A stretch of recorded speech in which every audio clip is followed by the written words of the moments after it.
listening to the Punisher Waterfowls, the Union 0430 podcast. Brought to you by Real Geese Decoys, the most technological advanced silhouette decoys on the market. And Vortex Canada, the force of optics.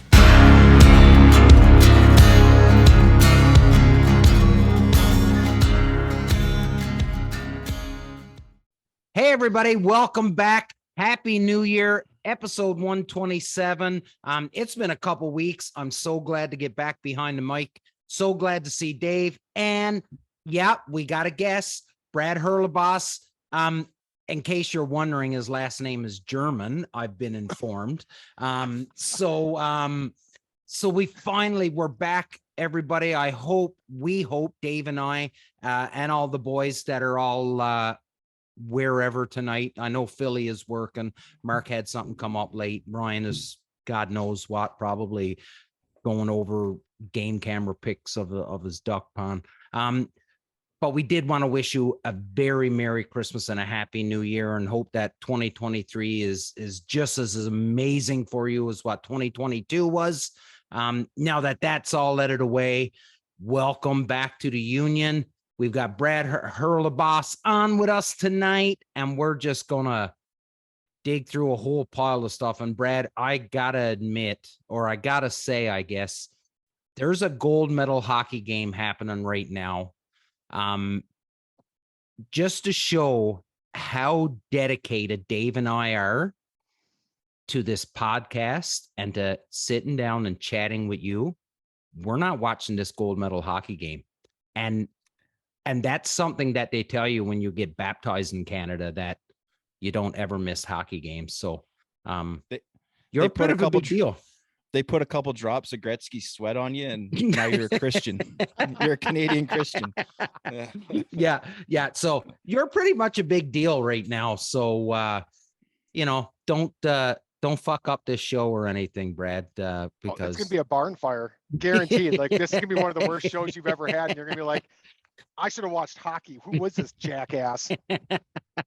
No, buddy, we really do appreciate you coming on. Especially, I think Dave gave you like 3 days notice to hop on too. So thank God. Like, yeah. So thank God you were able to clear your schedule and jump on with us. But yeah. It's a hard schedule to clear this time of year. I mean, it's dark out at like 4:05 in the afternoon. So yeah. Sorry to interrupt, but it's 1-0 Canada. Attaboy.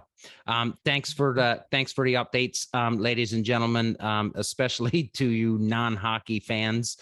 This show is going to be interrupted throughout with the score. It's too bad you don't have that goal light. Oh, where is that thing? So anyway, for all the people wondering, like, Brad can take a couple days notice because he might host a podcast too. So Brad, why don't you tell us a little bit about yourself and your podcast? So I also have a podcast. It's called Feather and Fur. It's really just an outdoor hunting in general podcast. We focus a lot on dogs and birds because that's what my passion is. But we also get out west for elk and mule deer, and we talk whitetail deer, archery, traditional archery, compound. We touch on the whole compound versus crossbow debates, all the good stuff, all the fun stuff. So that's a bi-weekly show on the Paddle and Fin Network. And it's real similar, laid back like this.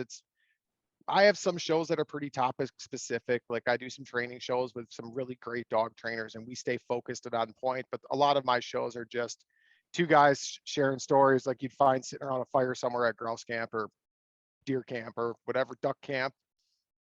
Yeah, 100%.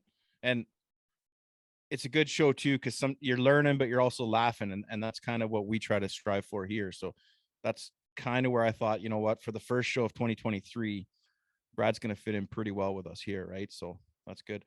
And for those that don't know, Paddle and Fin Network, that's our buddy Brian Schiller that's been on a few times before too. Right. So yeah. That guy's everywhere. The guys are back home in Newfoundland. We have a saying where we say he's like sheep shit. It's everywhere. That's Schiller. He's sheep. That's Schiller's the sheep shit Schiller. Oh. He got a nickname on our show is Cartman. Dave came on my show. Yeah. And we were chatting, and that was right after deer hunting. And Brian's like, he got frustrated, and he's like, "Screw this, guys, I'm going home." So I called him Cartman, and I swear that Saturday Cartman. that we were out duck hunt. I don't know if I was duck hunting that morning or if that was still deer hunting season. He texts me, he's like, "Cartman, you son of a bitch." I'm taking my things and I'm going home. Brad, I did want to talk to you a little bit though. And Dave will jump in because you and Dave, like Dave has been on your show. Dave's been on Schiller's show a bunch of times. You guys all have, like, you guys have a common theme because you're big kayak hunters. So Dave will probably jump in here and there and add some comic relief to some of the questions or break up the monotony of my voice. But you know, when I was doing a little bit of research on you, especially on, you know, your podcast, your bio had talked about, you know, you grew up hunting and fishing with your dad. That was where you got your start into it, but you fell in love with waterfowl hunting. But that was all they said, or that was all, I guess, you wrote when you wrote up your bio. And I, as soon as I read that, I was like, awesome. Another one got bit by the bug. But then I was like, what was it? Like, because everybody that we've talked to, and this is, you know, 127 episodes we've done of this show, I think, and Dave would agree, that nearly everybody has their own reason why they fell in love with it. What was it at a young age that got you hooked? So my bio might be deceiving, and I might have to take a peek at that. I did not grow up hunting. I grew up fishing with my father. I took hunting upon myself at I think I was 22 or 23 at the time. I decided to take up hunting, and I started with waterfowl. So at that time, I had a job in construction, which was piecework, and I actually made a crap ton of money to do it. It was super unsafe. We were scaffolding planks, ladders, no ropes, no anything, just run and gun, hanging gutters and trim.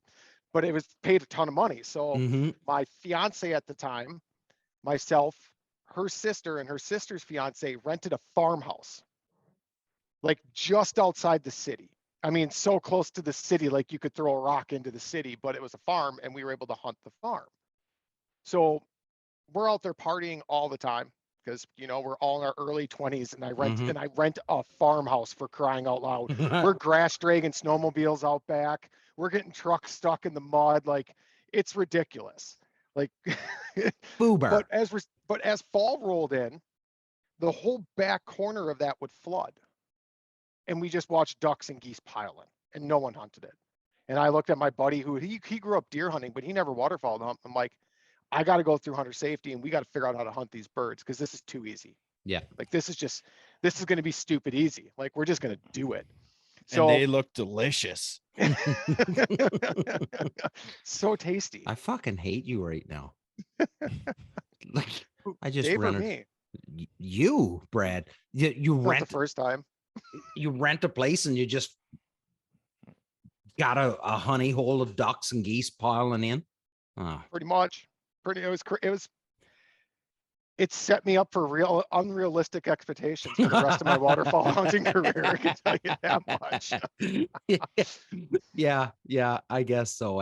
As long as you stuck to that property, it was bangers. But as soon as you had to step off, real life got in the way, I guess. How many hunts did it take you?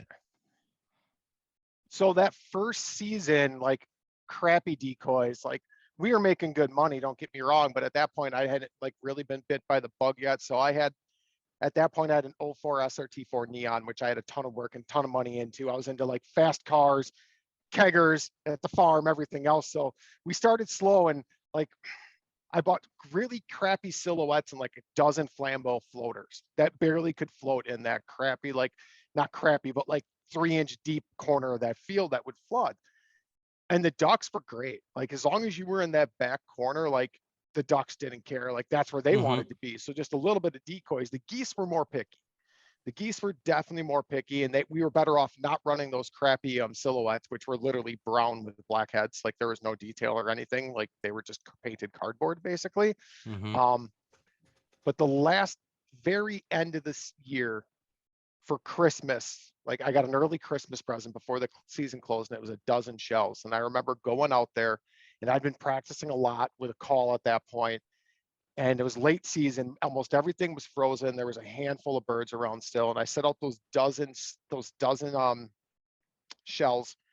I didn't even have good snow camo, so I was wearing, like, I had a white sheet over me, and I didn't even have layout blind at this point. So I had a white sheet over my legs. I had a red sweatshirt on as I was leaning up against an old combine that was just left in the field. I had these shells out there, and I remember the first group of geese that actually decoyed in, and I got my limit, which was 2. Like I think 7 or 8 came in, and I got my limit. I was out there alone. I'm like, this is it. Like, this That's is what insane. we do. I'm the fucking man, right? Exactly. But that was it. That's what started it all. But for your first, and anybody that's listening to this show will know exactly what you're talking about. The first time that you alone came up with the fucking game plan. You came up, this is how I'm going to do this today. And you know what? It just goes to show you don't need the layout blind. You don't need all of this stuff. Listen, I get it. We have it all, and it makes life a lot more comfortable and easier, but you don't have to have it. But then you came up with that game plan. This is how I'm going to attack this today. And it worked, buddy. There's everybody that's listening to this right now is saying, yep, that's what got me. And then 100. It all went downhill from there. Next Yeah. step was an enclosed trailer and like 4 or 5 dozen full bodies with a buddy of mine and myself, and layout blinds, knocking on every farmer's door that we could that had birds in the field, or that was even before they were starting to get it cut. Like we just knew where birds wanted to roost on what the big lakes were and ponds around there. So we just started knocking on farmers' door. Hey, can we hunt here? Can we hunt here? Can we hunt here? And we started locking up this like fields. Like we were going almost probably 100-mile radius. Oh, wow. Like we were just locking up, like especially early in the season, and we had some phenomenal hunts, and it was fun.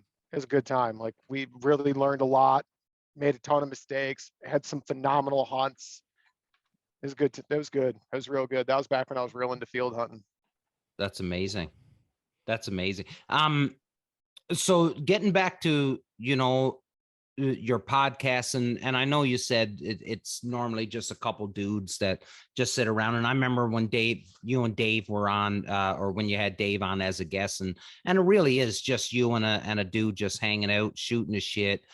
Telling some stories, having a few laughs and stuff like that. And it's awesome, right? And that's a lot of what we're trying to do with our show here. But you left out something that when I read it, I became really, really interested in knowing it, was that you volunteer a ton of your time to veterans and first responders and kids and new hunters, all to sort of kind of help them get involved in the outdoors. When it comes to the first responders and veterans, a lot to get them outdoors and get them over their struggles that they're having. And I'm one of those guys. And that's how I fell back in love with waterfowl hunting. I did it as a kid and got away from it for a bunch of years. And then after returning home, it was sort of the thing that helped me find my balance. So, if you're comfortable with it, can you talk a little bit about the volunteer work that you do? Oh, absolutely. It's a huge part. So, I mean, I ruptured 2 discs in my back early on. I was 17, 9 months of physical therapy. I talked to a recruiter at one point in my life, and he goes, dude, you'll never make it. Mm-hmm. And I took his word for it. Now, I later found out I probably could have got in with an exemption or something like that. But right. From all the military people that, like, most of my friends now serve in some sort of capacity, because those are the friendships I have made since I started volunteering. Pretty much everyone says, like, you're lucky you talked to that recruiter. And I think, and I really take it that way now. I take it that I actually just got super lucky in that situation. But a regret of mine is that I didn't serve. Mm-hmm. My father served, my sister served, my brother-in-law served, my family has a history of serving. Yeah. I did not.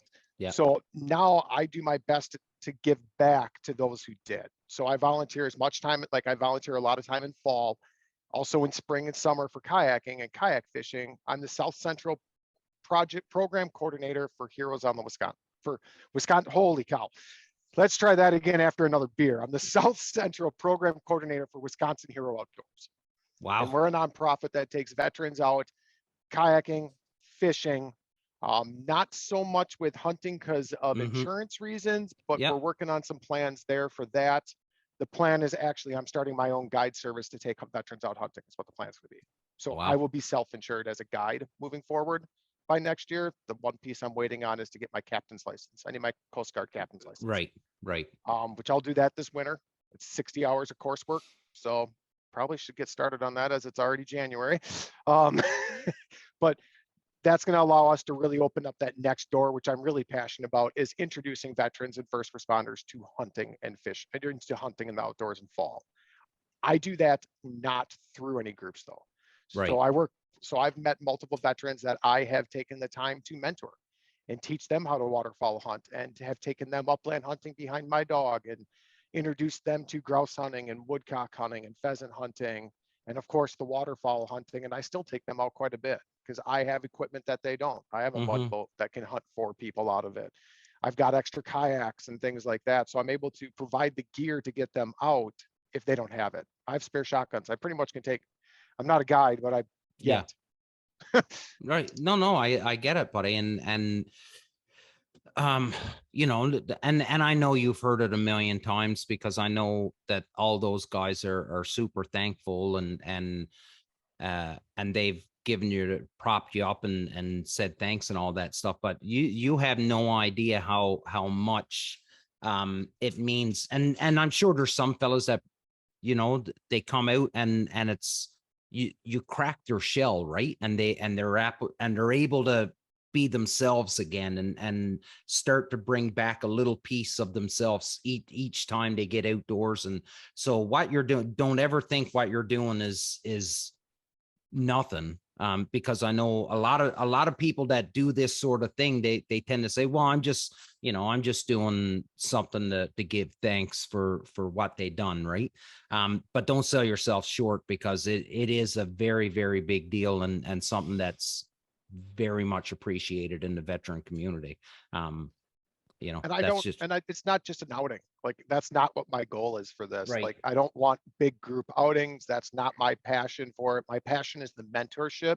Yep. So they have someone that they can reach out to afterwards to continue to learn, and then to be able to do this on their own. Like, that's the end goal, right? Right. If they like it, and like, this is a way for them to refocus some of that energy that they have going on into a different passion, into a good passion. Well, maybe not for your wallet, but a good passion, right? Yeah.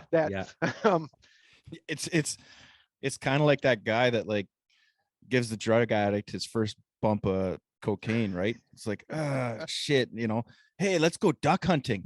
Oh yeah, great idea. Yeah, decoys, shotgun, Right. But you know, not only the veteran side of things, but like with Dave, like I know one of Dave's biggest passions is kids, right? Taking kids out hunting and introducing kids to it. And so, you know what? There's a lot out there that don't have the opportunity, or they don't have a parent that's either willing or knows, or you know, there's a ton of hurdles. And I know when Dave takes kids out, I don't think you've ever had a kid, Dave, that hasn't went back a second time. They've always continued on with it. Maybe not to the degree that we do, but they always continue on, right? There's been a couple kids that you take them out and then they want to keep going out, but instead it's more of an introduction to the outdoors. Right. So then the parents are like, I don't want to get the gun and all that. I'll take you fishing. Right. So you know what? It gets them out there and they're doing something, and it gets them putting back into the whole outdoors, you know, paying for a fishing license and all that stuff. So it's getting kids outside that would be playing, you know, Call of Duty or Call of the Wild, that hunting video game. Right. Well, we live on a lake. There's a river right here. Why don't you fish there? Yeah. Like, right. You know, catch a real fish. So, yeah. Oh, fair enough. I don't do it. Not because I don't want to do it, I don't think it would be as memorable as a experience if I was the person that was leading, because I'm not a really good dude when it comes to that sort of thing. So my hat's off to you guys for doing that sort of thing, because it is important, and especially with the kids these days, because there's so much working against kids to get outside right now. It's just too easy to sit at home and play video games, watch TikTok, do whatever it is that kids do. It's just too easy for them to stay home and do those things. So when dudes like you are out and encouraging them to get outside, you know, it's simply amazing, and that's all I need to say about it. I want to know something, Brad. Yeah. What was it like shooting that wood duck late in the season? Oh, here we go. Pretty darn incredible. Like Yeah. that bird's already at the taxidermist, along with another one that I shot 2 weeks prior. I mean, it was my late season wood duck was out of control. Like, now Yeah. I didn't see a lot, but the two I saw, I saw three, two of them hit the water. Yeah. So for those that don't know, Brad was hunting, like, it was end of November. Like, your season ends end of November, doesn't it? Our season ended December 5th, first Sunday of December. So I was hunting the second to last day, Yeah. that Saturday. So- Afternoon hunt, and everything around us was frozen. We broke ice the whole way out to where we were getting, and we actually got on a little sliver of a river that still had some current going through it. And there was a beautiful wood duck came in that is Yeah. now going on your wall. Absolutely. Now, It was- no, go ahead. I would say it was great too, because I was hunting with Brian Schiller from Paddle and Fin, and Sheep I shit. know, sheep shit, Cartman over there, and that bird hits the water, and he looks at me and he goes, "You just shot a merganser." I'm like, "I did not shoot a merganser. That was a woody." He's like, "That was not a woody. That was a merganser." And we still had mallards working, so we knew right where it was. And he almost had me convinced it's a merganser. I'm like, "Just leave it lay. We'll go get it when we get it." And we had mallards come in. We dropped a couple more mallards. I'm like, "All right, let's get our birds." Like, we had a little lull in the action. Let's get our birds. We went and got our birds, and he went over and he went to go get that, because I was chasing down not really a cripple, but one that kind of went in the weeds. And he grabs it and he goes, "You aren't going to believe this duck." And it was, I mean, that mullet teal is Yeah. gorgeous. Yeah. Mullet teal. I love it. Yeah. So I didn't even pick up on that mullet teal. That I is think- awesome. I think I said that on your show. You did. Yeah. Mullet teals. Yeah. That's a Oh, boy. wood duck. Yeah. Yeah, I was there's calling going to them be a rainbow hash. teal. That's I- a hashtag coming up right there. Mullet teals. It'll be the title of the episode, like Union 0430 mullet teals. So truth be told, Brad didn't go pick up his own wood duck because he thought it was a merganser by that time, right? No, I Schiller truly didn't convinced think him. it was still, he didn't. Like I knew there was no way that was a merg. There was just no way. Yeah. Like, no. I'm Well, like, and that at had that way time too of much the- color on it. Yeah, that's what I was going to say. At that time of the year, like full plumage, like Oh, that the thing bird- is looking like a pride flag coming down out of the heavens, right? Pretty much. I'm like, because like you could see all the color on it, and it was 15 yards maybe to the end Right. of the other side of the river that we were like, it was super small shooting. And there's no way. I'm like, there was no way that was a merg. Wow. He didn't. then- I mean, after I had that bird in my hand, I'm like, I can't believe there was still a wood duck around. Like, I thought 2 weeks ago when I had shot that one, like, there can't be any more left. And I was hunting that same spot. Some buddies of mine were there earlier, and they're like, "Yeah, we got 2 pintails, we got a black duck, we got 2 banded mallards." I'm like, yeah, man, like, hell yeah. Yeah. And then when he's like, "Hey, if you want to come out with me in the morning, we'll just all hunt out of the same boat." So that was the plan. And he texted me later that night. He goes, "How'd you guys do?" I'm like, and I sent him the picture. He's like, "You gotta be shitting me." Like, he's like, "There's no way." I'm like, "Yeah, another one."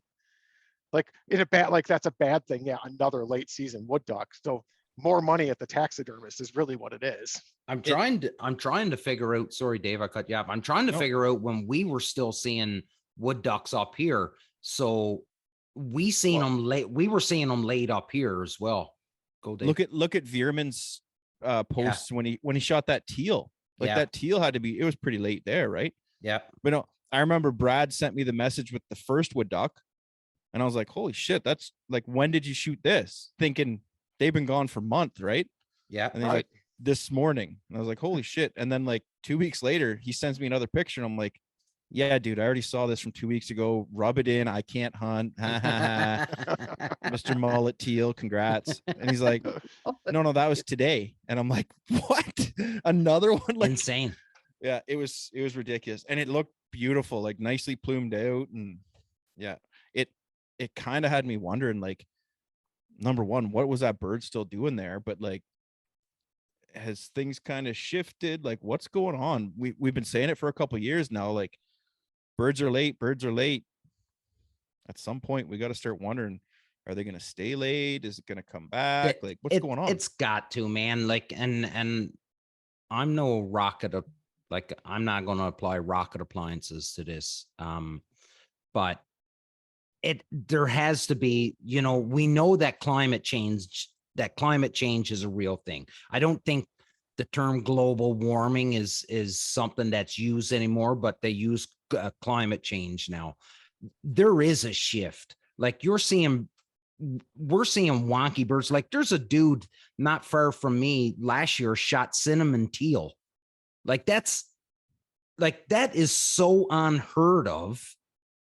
And now you're talking about in Wisconsin in the first week of December. And for anybody that's in Ontario that's listening, it's a lot colder in Wisconsin in December than what it is in Southern Ontario. I can promise you that.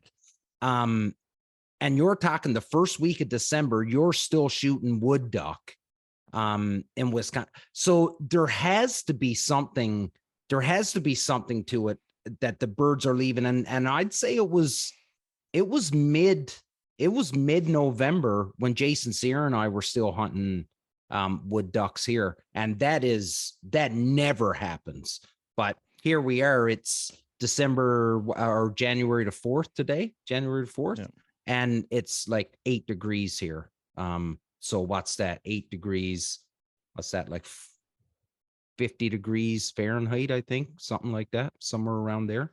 Like, it's insane. So, and I seen pictures today of guys, Pete Heathfield and the boys got into pintail, right? Like, it's just weird, man. Like, but again, it seems like every year they're later and later. I don't know what it's like for you, Brad. Are they showing up later, or are they around about bang on time? But for us, they seem like it's later in the season before they're showing up now.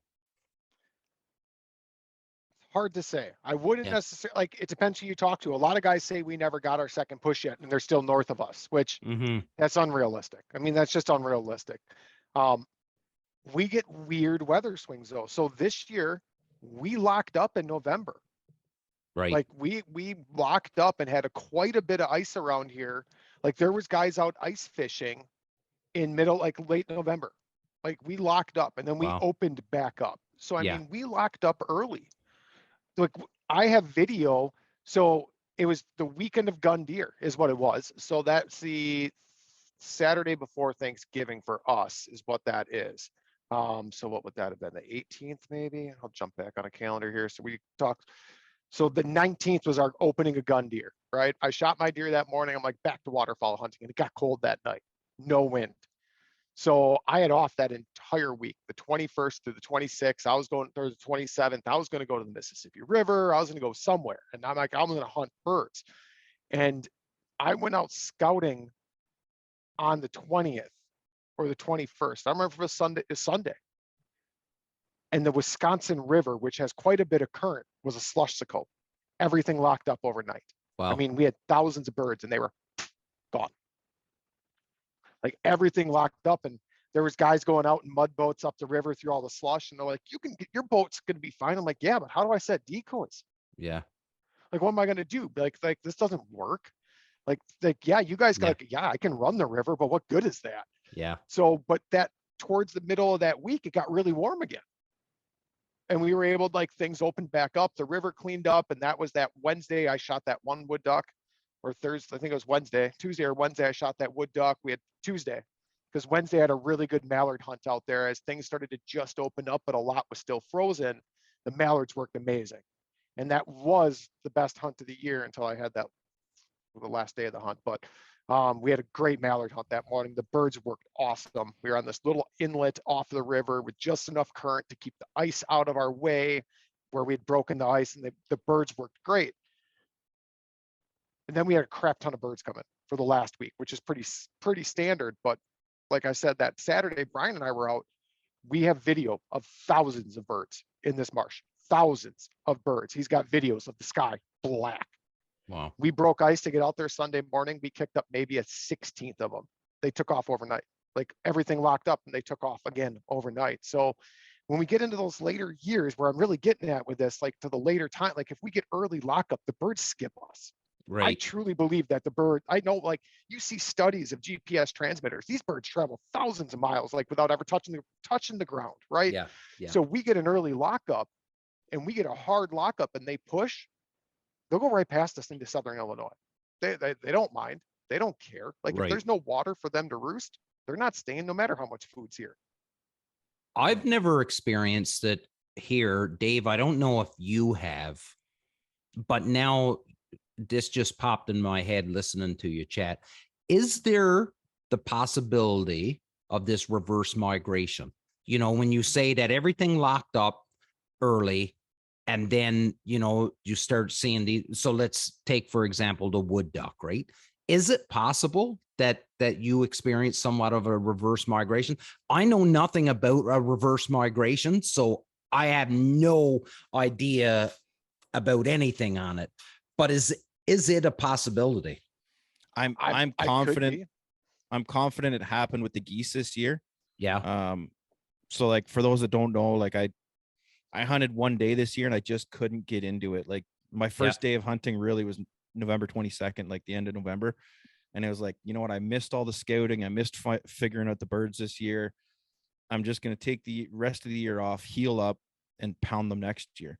Yeah. But sitting at my house, like the lake is across the road past the house on the other side of the road. I can see the lake, and behind me is the roosting ponds.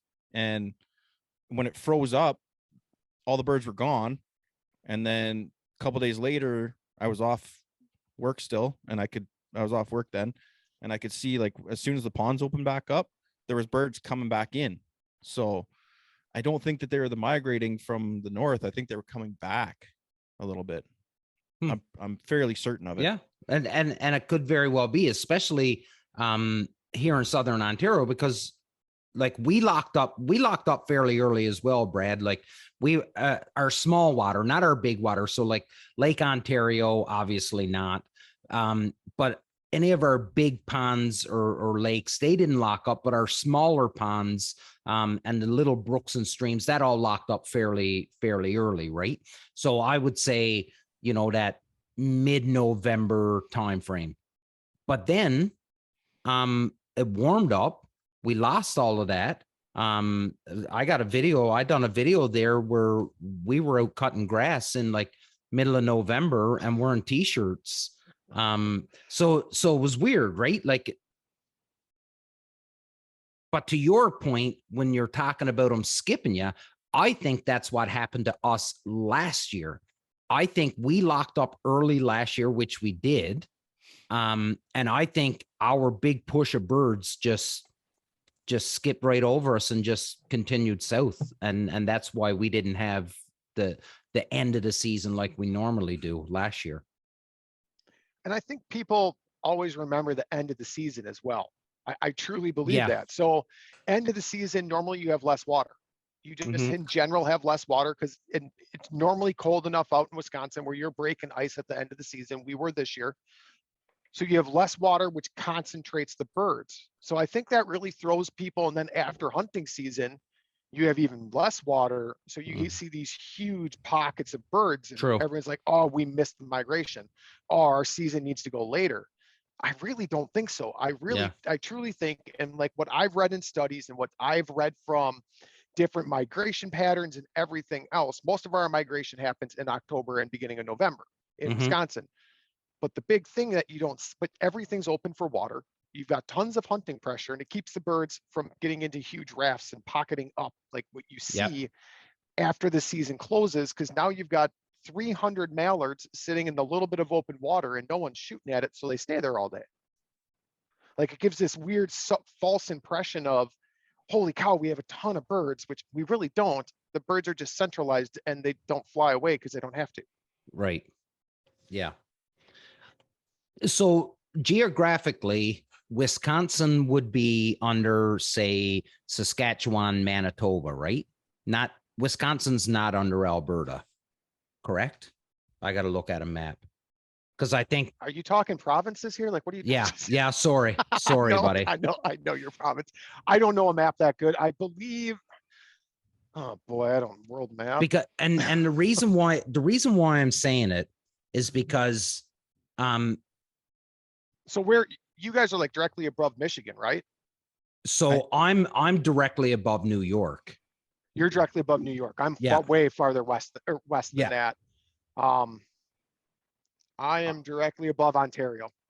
Yeah, you're right just above me. Like, I'm pretty sure if I shot a bullet across the lake, it would go straight towards you. Oh, yeah. Okay. Sorry. So you're east. I didn't realize Wisconsin was east of Minnesota. So yes. that's where I screwed it up. I thought Wisconsin was west of Minnesota. Okay. I just Never don't know. mind. I don't know your provinces at all. So just like you don't know where Wisconsin is, but it's fine. Like, it just works. Like, clearly. So that train of thought that I was going to go down, that's irrelevant now that I know where Wisconsin is. Yeah, so I'm pretty over sure to you, Dave. his weather patterns are pretty much the same as ours. Like, like whatever the lines are, right? Yeah. Well, and you're kind of the same as the Michigan Peninsula there. Like, that upper peninsula, right? It's the same as that, right? Like, you're right beside it. So we are right beside it, but the weather pattern from the UP, like Upper Peninsula, Michigan, and us, 100% different. Really? Because they get all that lake effect snow. We don't get any of that. Yeah. So we don't get any lake effect by us. Okay. Whereas like Milwaukee and Green Bay and the UP, they get lake effect snow. They get lake effect, like the warming fronts and all that stuff that come off the lake. We don't get that in the center of Wisconsin at all. We get we might get the occasional storm that will push in from the lake, but we don't get any of the real lake effect. Like lake effect snowfall, it's very rare we see any sort of lake effect as far inland as I am. Yeah. Wow. I'm going to now that I just checked my phone, I'm going to try and share my screen there. I'm hoping you guys can see that. Can you see that picture of Brad, or am I not doing it right? Oh no, you did it right. I'm just in awe. I know. You can't see his waders, but they are tented for sure. For sure. But that'll go, like, look at that mullet teal. Like, that is a beauty. Dave, buddy, you gotta get some some trademarking on that, buds. Mullet teals. There's a couple companies out there that I know there's going to be t-shirts being made with that term now, if they in fact listen to this podcast. Well, it's because we were talking about the fact that, like, down south, like here in Ontario, we're lucky. Like, duck season is duck season. Yeah. But like Texas, you got Texas teal, and it's just right. Well, a wood duck shows up. It's just a mullet teal, right? Like, well, that's like Wisconsin. We have our early teal season. Yeah. So we have a 7 day early teal season, 9 day. Really? 7 or 9. I don't remember. I got to look at the regs. That was 3 months ago. Yeah. But I mean, we have our early teal season, and I went out and I hunted, I don't know, mid-state Mississippi River area, and all I found was wood duck. That's it. All I could find is woodies. And while we're hunting, like, I'm using binoculars. Like, we're hunting from shore, and I'm looking at them in binoculars. I'm like, no, another hen. And I'm just sitting there with him, and I were talking, and I'm like, I can't count the number of people. I'm sure, like, all the shots I heard, I'm like, man, the rainbow teal are getting hammered. And that's where, like, he brought up the mullet teal. Rainbow teal and mullet teal. That's good, man. I've never ever heard those terms before. I really dig it. Do you think that, like, I'd be really interested to see what would happen here in Ontario if there was like an early week for teal, like how many duck hunters would actually be going out? because I know a lot of duck hunters in my area, like you're like, oh shit, you can shoot them if they want, but those are mergs, and then they're like, oh, are they? I don't care, I'll shoot. And it's just like, if it flies, it dies around here, And so I kind of wonder, like, would they start learning their birds better? Would they? Oh, good point. I don't know. Or would they just not go out, or would they just not give a shit? Like mallard comes in, like, oh, that's a greenhead teal, like, shit like that. I mean, I see a lot of teal get shot. Don't get me wrong. I was able to find teal. There's not a lot though. Like for us to have I mean, we have teal. I mean, if you can find them, you can find them. But we have tons of wood ducks. I mean, it's probably 5 to 1. If you like, from what I saw in scouting, at least, it was a minimum of 5 to 1. So one marsh I scouted, I found one flock of blue wing, and there's like, I don't know, 12 birds in that flock, to hundreds of wood ducks. Hundreds. Really? Like my dog was in the boat with me going crazy, like huge flocks of woodies, and I'm just like no. And it took until the end of the night scouting where I finally found that one flock of teal. I'm like, these woodies are gonna get slaughtered out here, because anybody that scouted now knows there's at least some teal out here. So now you get really early in the morning, and we actually roll back. We don't open at our normal time. It's normally 20 minutes before sunrise. We open at sunrise for early teal, just to help with bird identification. Yep. Makes sense. But I'm sure they still get slaughtered. I'm sure of it. Dave, you're muted again, buddy. Yeah, my son just got home, and it's like a fucking bull in a china shop when he comes like down the stairs, and it's just like, I'll give it a minute. Yeah. So shit. Yeah, go, Dave. Sorry. Okay, so sorry. So when you start at sunrise for the teal, right? Do you end at a normal time? 20 minutes before sunset. 20 minutes before sunset. Okay. Now my other question, what is scouting like there with reference to technology, like drones? Can you scout the day before? You can't harass wildlife with drones. Mm-hmm. Same. No, but you can go. Here. You can go up in the air, and you can go up in the air. I know people that use drones for scouting. There's some wardens that say it's fine. There's wardens out there that don't agree with it, and it's really a gray area that's not spelled out well in our regulations, because a warden could easily say you are harassing wildlife. Right. So I know people that do it. I've done it with other people before using drones, especially before the season starts. I would never have one in my possession with a gun. I can tell you that much. Like that, I feel like you would just really be asking for trouble. Yeah. Huh. Now, so day before you could use it to like say, oh, this is where the birds are loafing or whatever, but you would never like the day of. And that's exactly, I think, where we're at. Like if I was going to use it the day of, I would probably say I hunted the morning, right? And I just really wasn't where I thought I needed to be. Go back to the truck, maybe go do some scouting.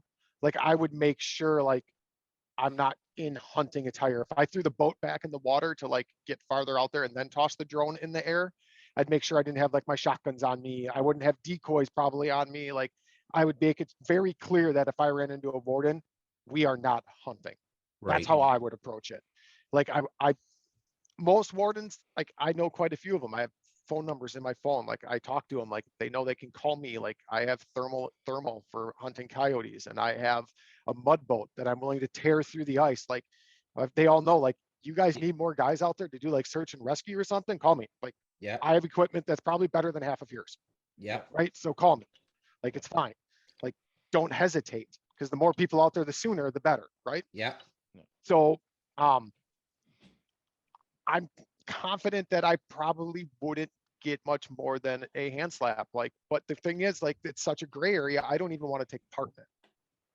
But and the one technology I'm liking to see is people using their cellular trail cameras on their private duck ponds and duck ponds and stuff. I've been doing that for a couple years. It's awesome. I love seeing, like, you'll see a pond full of ducks that are uninhibited, because like the camera just takes a picture and sends it to your cell phone. Like they're at ease. They're sitting there just playing, fucking around. Like that's the one I like to see, those pictures. Those are pretty awesome. I want to go back to this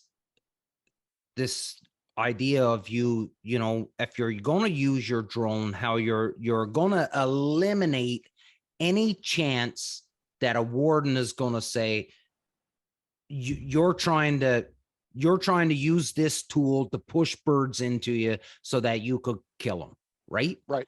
Correct. And so I had a drone. So I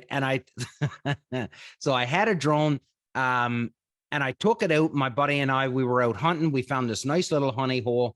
And there was a little bit of a lull in the battle. So me trying to get some B-roll footage for the YouTube channel and all that shit. Anyways, I lost my drone in the drink, never ever recovered it. She gone, the whole bit. But now that you say what you just said, if a warden was watching me that morning, he could have easily come to the conclusion. Now, I wasn't, because I wouldn't have it up if there was birds working, because I would want to shoot them. But he could have very easily come to the conclusion that I was trying to use that drone to push birds into our decoys. And I never once thought about it. And I think that's me being somewhat naive into thinking that people are just going to take my word as, well, no, I wouldn't do that. But the warden wouldn't know me from a hole in the ground. So why would he believe me? So when we were teaching a goose hunting course, Mm-hmm. a guy asked us, he says, if I'm hunting a field and I can see the geese 2 fields over, can I fly my drone and kind of scare them up to fly over to me? Oh, And that's a no.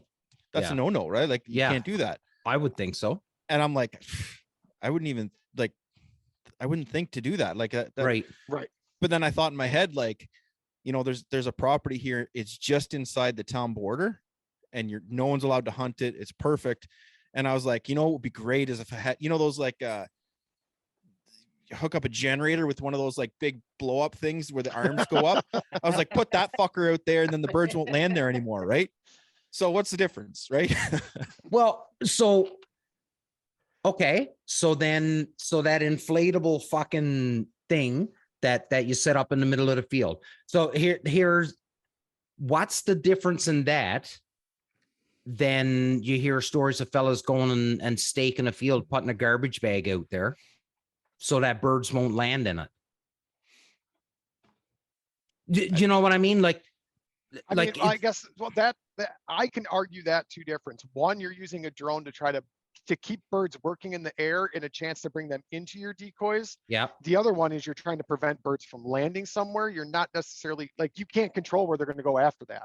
True. Like, you're just trying to, like, fair. That's how I could argue that. Like, I don't know what a warden's take on that would be, but I don't know of anywhere in the regulations that said you can't, like, set something up to stop birds from landing somewhere. Right. Unless if that fell under harassing waterfowl. I know that's a pretty general term. Like, I think if a warden saw me put one of those things up, he'd look at me and go, "You're a fucking idiot." But he'd start laughing. He would laugh. He would probably just sit back and go, "Look at these fucking idiots," and just sit back and I could a pair of wardens sitting in their patrol truck with their notepads out at 7:40. He plugged in the inflatable arm thing. Yeah. Stolen from a car dealership. At 10 o'clock, because of the ice rain, he had to go and knock all of the ice off of it or whatever. Yeah. But no, I get it. Like, I do. I understand what you're saying. I'm just, it would definitely be a slippery slope, and one that would be way too open for interpretation for me to be comfortable. Like, I'll play in certain gray areas. Don't get me wrong. Yeah. But they have to be gray areas that I can legally prove, right? That I know, like, if this went to court, I have enough information here that my case is strong enough that I should win. Like, some of it's like with, I don't know if you guys are sponsored at all by Onyx, but I'm going to bring up Onyx here. Not all their information's accurate. Okay. And just because it says a municipality owns a piece of land doesn't mean that piece of land resides inside that municipality. So that municipality you might not be able to hunt, but that land might be in a different municipality's boundaries owned by a neighboring municipality, which you can hunt it. So by Onyx's standard and by what most tools, wardens, and other things have, it would technically look unhuntable. But if you go to the true GIS plot maps, you would see that this land is actually owned in is in a village boundary owned by a different municipality. It's legal to hunt. Like, I've had this conversation before with a warden before I went and did this, because I knew someone was probably going to call the cops on me. But I knew I had enough. Oh boy, 2-0, 2-0, like. Yeah. Not trying to interrupt you, buddy. Keep going. Oh no, I mean, if it wasn't Red down, lights are going off. Like, yeah. No, so we don't have something like Onyx. So I am by no means trying to throw any shade onto our game wardens. I think they do a ridiculously important job, and I will never ever throw any shade on them. So when I say this statement, I say it with the utmost respect. You're about ready to lose all your hunting licenses. Like, I'm gonna get out pen and paper. This is the day Damien lost his privileges to hunt. But when it comes to the game warden, would you guys agree with me when I say that it is somewhat unrealistic for a game warden to know every single minute detail of every regulation? So for us, and I don't know how it works in Wisconsin, Brad, but I would think it's the same, that your game wardens are responsible for fish and wildlife.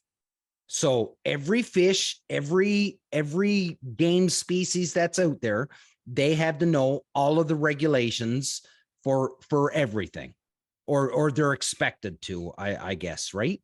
So would you say that it's unrealistic for someone to think that a game warden is 100% correct 100% of the time? Because I think that's an unrealistic expectation of a game warden, especially if you have to know fish and wildlife. So what I'm trying to get at is, if you are going to play in that gray area, you may have a leg to stand on if you understand the regulations, because that particular game warden may not know that very tiny, minute detail that's allowing you to walk and play in the gray area. There are certain things, like our wardens will they have nothing to do when it comes to landowners and land boundaries. They don't know it. They don't care to know it. They don't enforce trespassing. That's the sheriff's department's job. They will flat out tell you that. So when it came to like what I was talking about with that gray area, when it came to municipalities, he wouldn't even be the one that would be called. If he was called, he would say, that's not my jurisdiction. Call the sheriff. Like, so Right. like, that's not for him to even like really know. Okay. I think it really gets tricky, and Wisconsin has gotten better, but for a long time, a lot of their laws were very open to interpretation by an individual warden. Like, they Right. weren't as black and white as what they needed to be, especially when it came to like waterfowl boat blinds. It used to be within 3 feet of shore, 50% of this, 50% of the boat needs to be covered. Well, what do you mean by 50%? Is that gunnel down? Is that above the gunnel? Does that mean the blind and everything else? Does that mean just the hunter?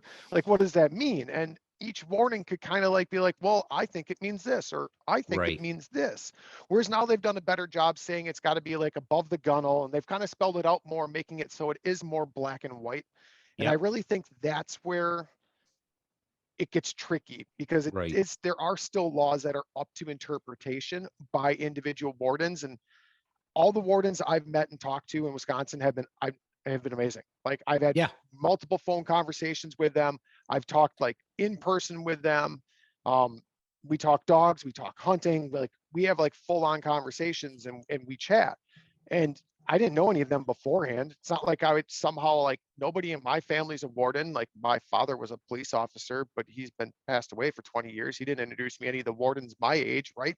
I have Right. no connection to them, but every time I've talked to them, I've approached them with a very respectful attitude, an inquisitive attitude also.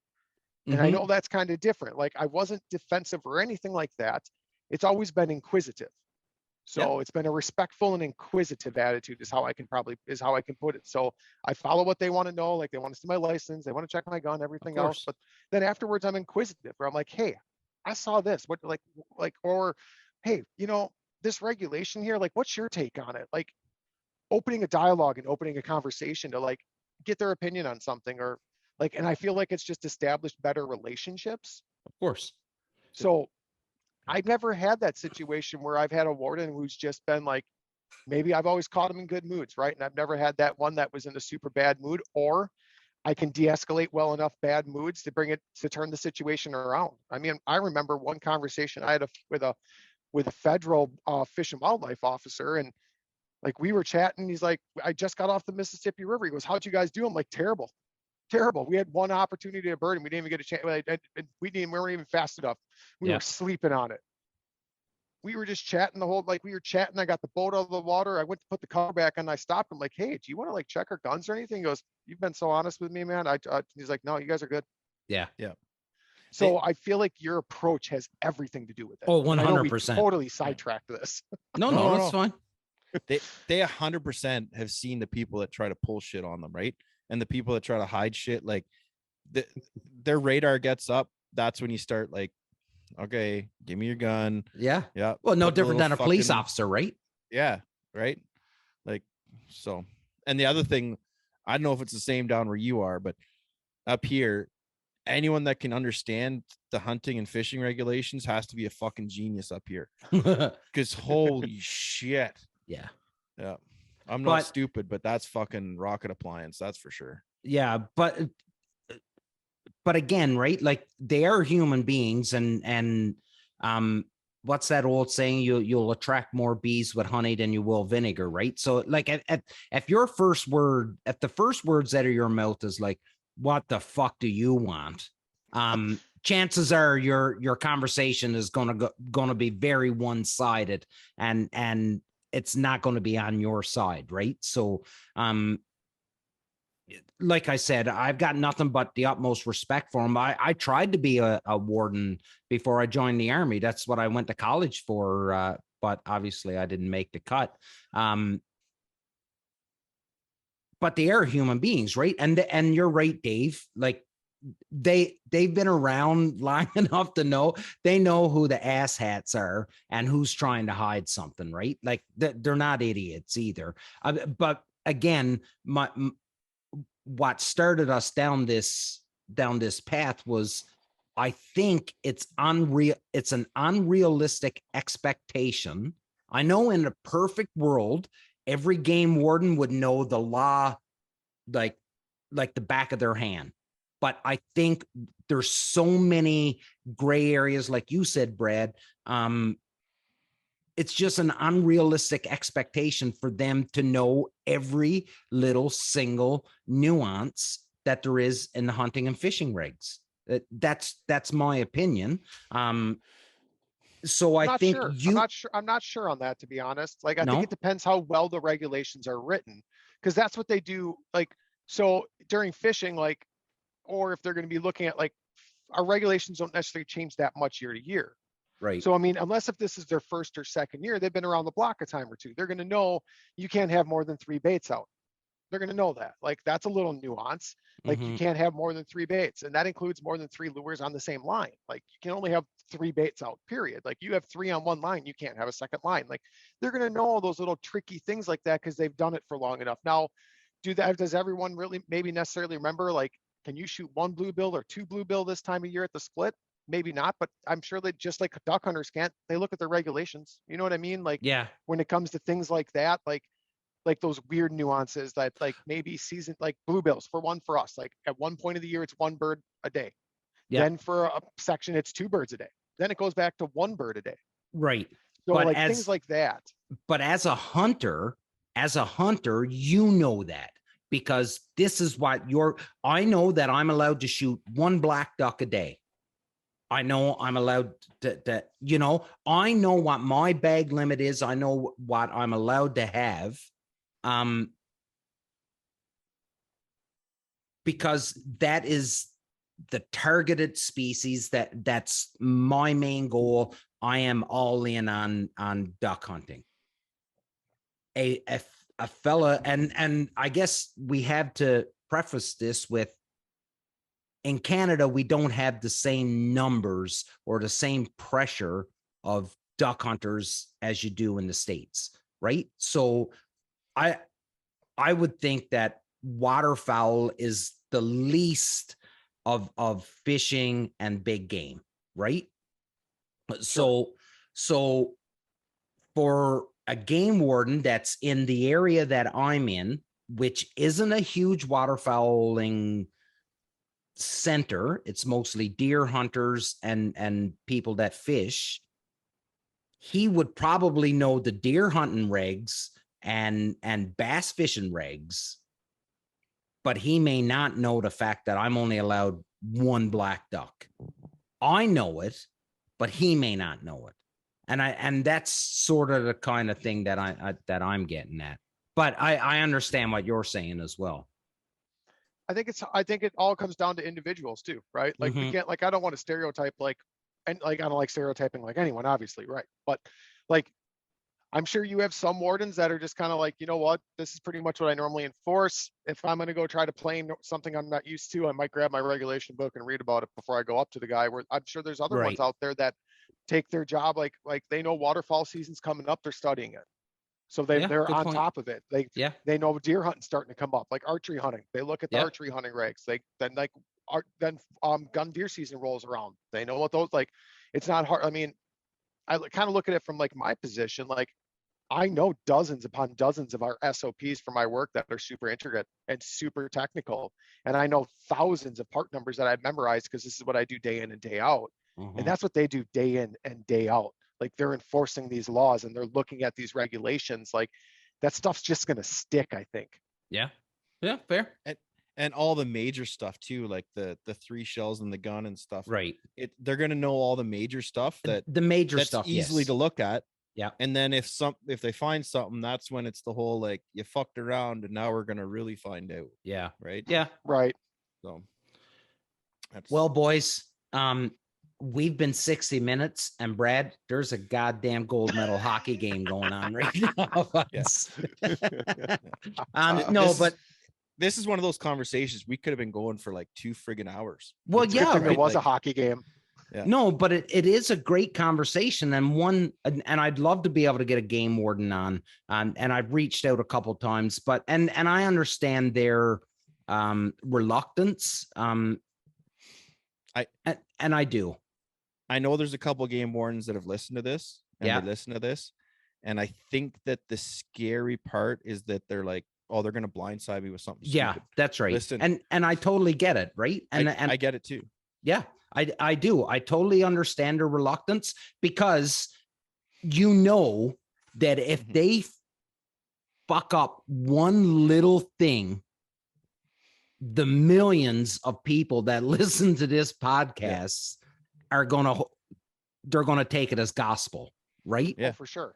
I totally understand the reluctance. I totally do. I recorded a podcast with a nonprofit, which after we recorded, I had to send it to one of their senior executives to listen to before we could air it, to make sure it was okay. Yeah. And that was just a nonprofit. Like, that wasn't law enforcement, where like things could be like used in a court of law. Yeah. And that's, go Dave. Well, I was going to say part of it too is probably they're like, if I go on a normal TV show or whatever, we can just like, I meant to say this instead, you guys can edit it out, but they know that we're pretty fucking stupid and we can't edit for them. Right. Yeah. What's said is said. Yeah. Those fucking morons just put everything on that show. 100%. There is no edit button. No. Yeah. If Dave can't figure it out, it doesn't get done, because this new fee definitely doesn't do it. got an 8-second live TV delay. If I can't hit pause, you're done. Yeah. That's why there's like, someone's like, oh, have you ever thought of like bleeping out swear words for an episode? I thought of it, and then I thought, fuck that, right? Yeah. Yeah.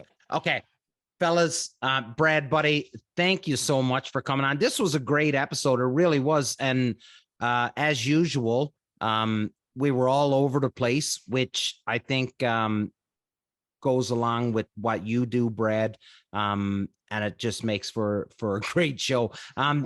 As always, everybody, if there's anything that we talked about, feel free to comment and send us a message and let us know, because we'd love to know what your thoughts are on anything that we've talked about. Send it to Dave, send it to me, hit us up on social media, whatever. Please check out Brad's podcasts. Check out the Paddle and Fin Network. It's amazing. Dave's been on it a bunch of times. We've had Schiller on the show. Now we've got Brad. So, and now Brad, you're part of the rotation, right? So now like you'll get invited back if you come back. That good of a job. Damn. If Brad doesn't come back, it's because he doesn't like us, just so everybody knows, because the invite is there. So we'll just go around the table quick. Brad, we'll give the last word to you, buddy, and then we'll end her. So Dave, to you, my man. Yeah, Brad, good talking to you again. Like, keep sending those pictures. Like those wood duck pictures, mullet teal, whatever you want to call them. I lived vicariously through you this fall. Like it was, yeah, between you and Veerman, it was just, that was kind of my get out. So like, I appreciate that. Hopefully you come back, buddy. And if anyone knows a CEO that's willing to come on, hit us up. Big time. Brad, to you, my man. Just appreciate you having me on. I mean, it's just like sitting in a duck blind, just a bunch of guys talking shit. Like that's my type of deal. So I really appreciate you coming on, or me coming on your show, I should say. Not my podcast, but maybe you need to come on mine. This is what Dave did to me. Maybe we got to get you now, Damien, on my podcast. Absolutely, yeah, it's buddy. Time. Yeah, anytime, buddy. I'm always up for a laugh. Always up for a laugh, and love to spread my benign influence wherever I can. The only thing is, my show is G. Yeah, you can, I had to bleep out a couple that's times. Fine. That's fine. That's fine. Get mentally prepared now. Yeah, I gotta. Yeah, I'll hook up like a shock button or something. I'll start doing that now to prepare myself. Just put your dog's collar on and let Trish fucking, every time you swear, Trish hits you with the shocker, right? Yeah. No, don't give her any excuse to inflict any pain on me. Have you seen that video? Show up with previews. Yeah. Have you seen that video of the husband and wife, and the husband wears the shock collar and they go through like a Dairy Queen drive-through? No. Yeah, can I get fuck?